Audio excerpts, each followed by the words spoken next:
Model-model pengembangan kurikulum.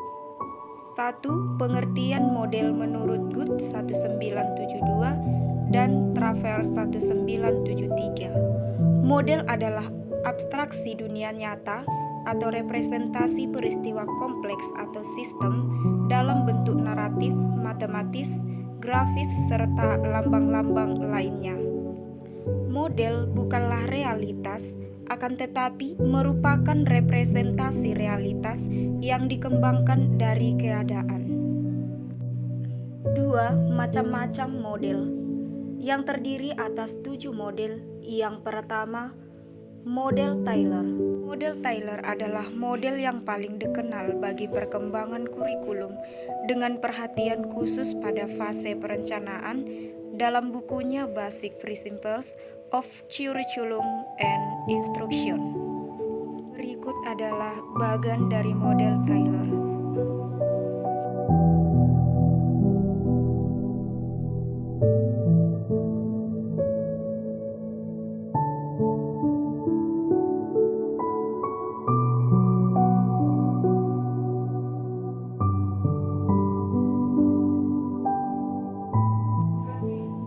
Model Taba.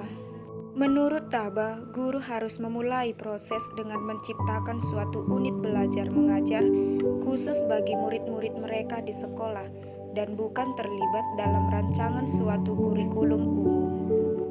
Berikut adalah bagian dari model Taba.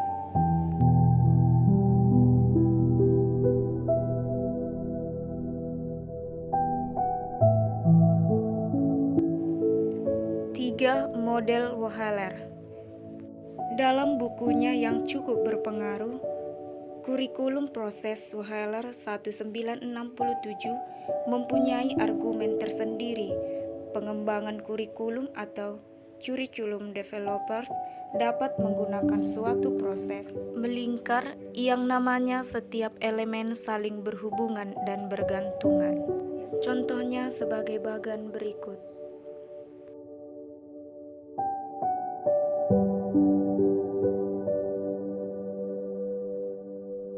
Kelebihan dari model ini adalah A. Memasukkan berbagai kematangan yang berhubungan dengan objektivitas. B. Titik struktur logis kurikulum yang dikembangkannya. C. Menerapkan situasional analisis sebagai titik permulaan. Kekurangannya yaitu wajahnya yang bersifat logis, pengimplementasinya yang kurang menarik. 4. Model Nicolis. Nicolis menitik beratkan pada pendekatan pengembangan kurikulum yang rasional, khususnya kebutuhan untuk kurikulum yang munculnya dari adanya perubahan situasi. Contohnya seperti bagian berikut.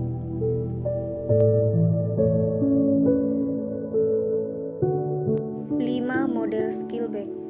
Model Skillback mengembangkan suatu interaksi alternatif atau model dinamis sebagai suatu interaksi alternatif atau model dinamis bagi model proses kurikulum. Dalam sebuah artikelnya, Skillback 1976 menganjurkan suatu pendekatan dan mengembangkan kurikulum pada tingkat sekolah. Contohnya seperti bagian berikut.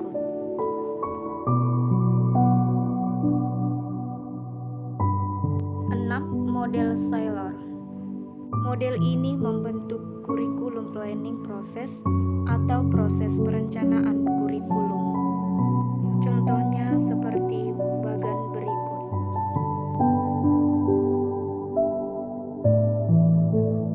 7. Model Kemis dan M.C. Taggart. Susunannya seperti bagian berikut ini.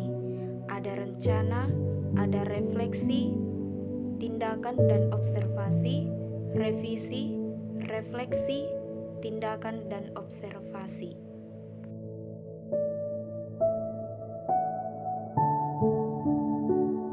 Langkah-langkah pengembangan kurikulum dengan R dan D terdiri dari 4 bagian. Yang pertama, pendahuluan, terdiri dari studi pustaka, Studi lapangan. Studi pustaka terdiri dari teori hasil penelitian terdahulu. Studi lapangan terdiri dari profil sasaran, kekuatan dan kelemahannya. 2. Pengembangan. Terdiri dari tujuan, kemampuan peneliti, partisipan, prosedur uji kelayakan terbatas. Kemudian desain hipotetik.